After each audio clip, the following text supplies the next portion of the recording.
Hey Hoopers! Dans ce tuto, on va apprendre le spiral up et le spiral down. Je vous conseille de maîtriser le waist hooping et le horizontal spin avant de lancer cette vidéo. Je vous mets en description l'accès au tuto. Même si ces mouvements sont faisables avec n'importe quelle taille de cerceau, je vous conseille vivement d'en prendre un grand pour les apprendre. Notez que si votre cerceau tourne vers la gauche, vous allez utiliser votre main droite. Inversement, si vous tournez vers la droite, ce sera avec votre main gauche. Mon cerceau tourne donc autour de ma taille, je vais mettre ma main entre mon cerceau et mon dos. Quand ce dernier va toucher ma paume, je vais l'attraper et lever mon bras tout en suivant la ligne de mon corps et la trajectoire du hula hoop. Ma main passe donc de mon dos aux côtés de mon corps, devant ma tête, puis je vais bien tendre mon bras pour finir en horizontal spin au-dessus de ma tête.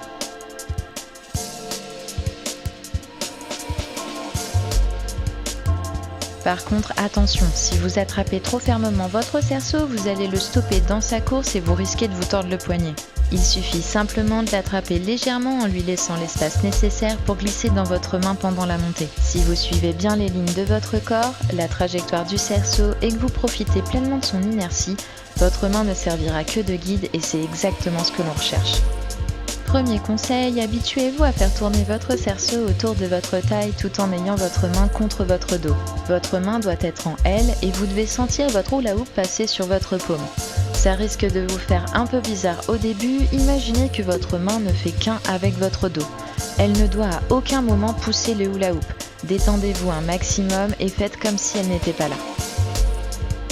Deuxièmement, prenez conscience de votre posture. Si vous vous penchez trop en avant, votre cerceau va prendre une mauvaise trajectoire. Corps droit, pelvis en position neutre, regardez droit devant vous et respirez, ça va bien se passer.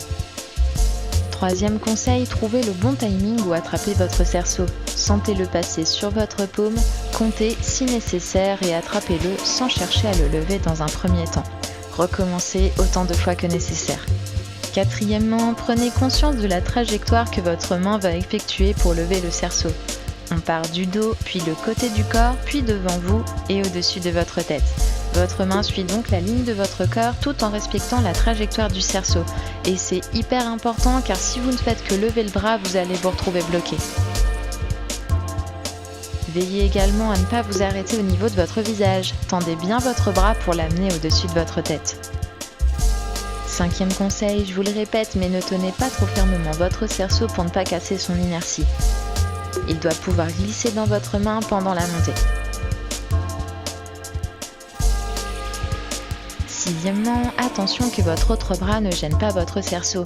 Vous pouvez soit le garder plié contre vous ou bien plus joliment le descendre dans le hoop pendant la montée.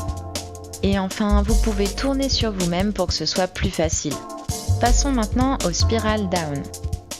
Sensiblement les mêmes conseils que précédemment, sans changer de main, je vais descendre mon hula hoop autour de ma taille tout en respectant sa trajectoire et les lignes de mon corps. Premièrement, n'attrapez pas votre cerceau pour le descendre, sinon il va se stopper et ne tournera pas autour de votre taille.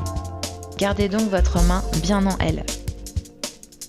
Deuxièmement, il faut avoir le bon timing, alors testez-le avec cette technique. Explorez le moment où vous pouvez rentrer votre autre bras dans le hoop et comptez. C'est à ce moment-là que vous pourrez enclencher la descente. Troisième conseil, si vous ne faites que descendre votre bras, votre cerceau va juste tomber au sol. Prenez conscience de l'endroit où vous voulez l'envoyer. Il faut amener votre cerceau en suivant les lignes de votre corps et en respectant sa trajectoire. Veillez à bien l'envelopper autour de vous pour qu'il puisse continuer à tourner autour de votre taille. Quatrièmement, veillez à ne pas gêner le cerceau avec votre autre bras. Vous pouvez le garder levé au-dessus de votre tête. Et enfin, tourner sur vous-même pendant le spiral down vous permettra de réussir plus facilement. Je vous donne maintenant un petit exercice valable uniquement pour le spiral down. Quand vous êtes au-dessus de votre tête pendant votre horizontal spin, changez de main puis faites votre spiral down. Ça va vous permettre de commencer à travailler les bases d'un super trick que je vous apprendrai dans une autre vidéo, le vortex. Maîtriser ces mouvements vous permettront d'apprendre par la suite le pizza toss. Je vous l'apprendrai dans une autre vidéo. On arrive à la fin de ce tuto et j'ai conscience que ça fait une longue vidéo avec beaucoup d'explications, mais je tenais à prévoir toutes les difficultés que vous pouviez rencontrer. Elles peuvent être très variables et différentes d'une personne à l'autre, alors j'essaie de me mettre à la place d'un débutant pour anticiper un maximum de situations possibles.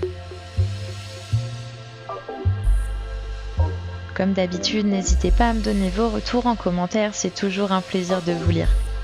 À lundi prochain, des bisous!